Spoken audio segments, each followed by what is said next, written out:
Happy St. Patrick's Day, everybody. All right, tomorrow is the last day that I will accept any missing or late assignments. So please make sure you utilize that MP3 assignments list on our course page so that way you can make sure all of the things that you can turn in are turned in by tomorrow. Remember, I cannot promise that I will grade it after your class period on Thursday. Just due to the sheer amount of people that are turning in assignments, I can't do it. But that doesn't mean, hope will be lost. If you can only do what you can do until then, communicate with me. I can't read your mind, and we can make a plan. No worries, okay? If you want to pass, I will get you there. You just have to meet me halfway. All right, yesterday I posted the rhetorical appeals notes, just how to talk about ethos, pathos, and logos, and we practiced with the Jerry Seinfeld video. So I went ahead and I reposted that for you in case you didn't get to it yesterday. And we're going to practice with a different perspective. So yesterday's document was about, how Harrison Bergeron really wasn't a futuristic story. It was really about like the dangers of when we're really kind of thinking about equality and we don't really understand what that would look like. We really just kind of make everybody on a level playing field without really truly fostering excellence and greatness. Like with whole participation trophies, that perspective was saying that we just kind of glorify being mediocre or basic.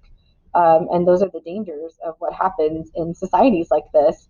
And so the perspective was really talking about how we shouldn't really feel bad for Harrison Bergeron. We should feel bad for the handicapper general who feels like this is a good idea. And so looking at ethos, pathos, and logos yesterday, I asked you what was the main idea. So some of you were very vague and you were just trying to get your attendance question, but I want to make sure you really truly understood what that was about. And so for today, this next perspective is a little bit longer, but it's a lot more simpler. And you're going to do the same thing where you use your ethos, pathos, and logos notes. And I went ahead and I linked them again there for you. And you color code. Whereas an example showing that Carl Mulray, who is the author, is a credible, likable person. Or maybe where do they give you some emotions? And where do they give you like a logical kind of argument?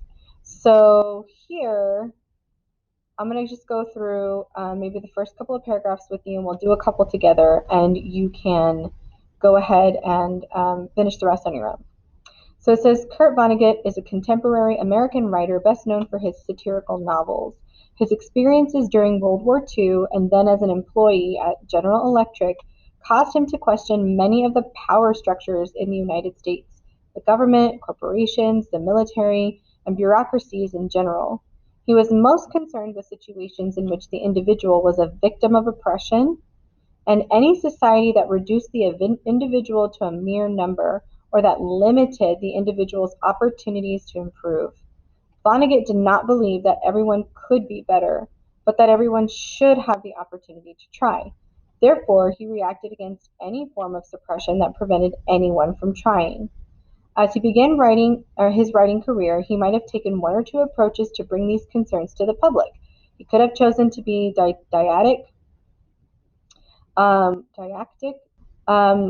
like giving speeches and talking about it, lecturing on the ills of society, preaching sermons, or writing editorials for newspapers. Instead, he chose another route of his mode of expression, satire.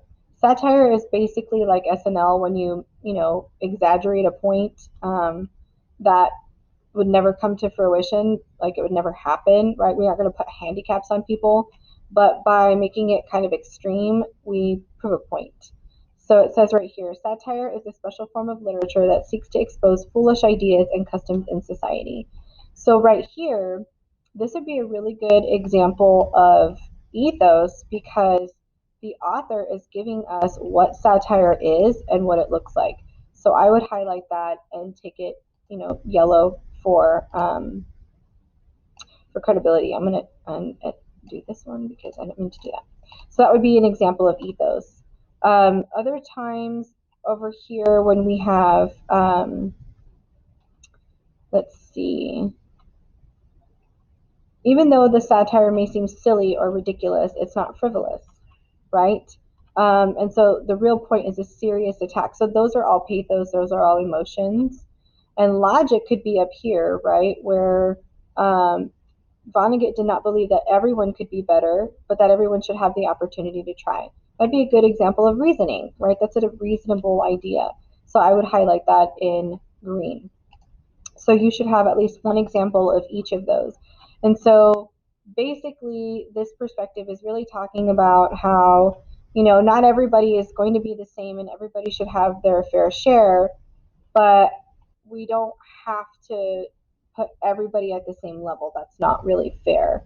And so this perspective is really about like empathizing with people like Harrison Bergeron who are exceptional but are really bothered by things like participation trophies and making sure everybody has everything the same when that's not fair, when work ethic and talent and stuff are things that like you should be able to express. And so they're a little bit different. The first one's kind of like negative and really about like um you know we really should worry about the people that think equality is okay, versus this one's really about like let's let exceptional people be exceptional. So they're two different ideas. So once you're done with that, you're going to go ahead and submit that. Make sure you complete your attendance question where you give me the main idea of the second one. You need to read through the rest of it and give me at least one example, which I've already given you. So you can give me this one, or you can give me any of the other ones I just mentioned previously in today's video. Tomorrow, we are going to look at kind of both of the arguments and figure out which one is a stronger argument. Okay? All right. Have a great day. Let me know if you need anything, and I'll see you guys tomorrow. Take care.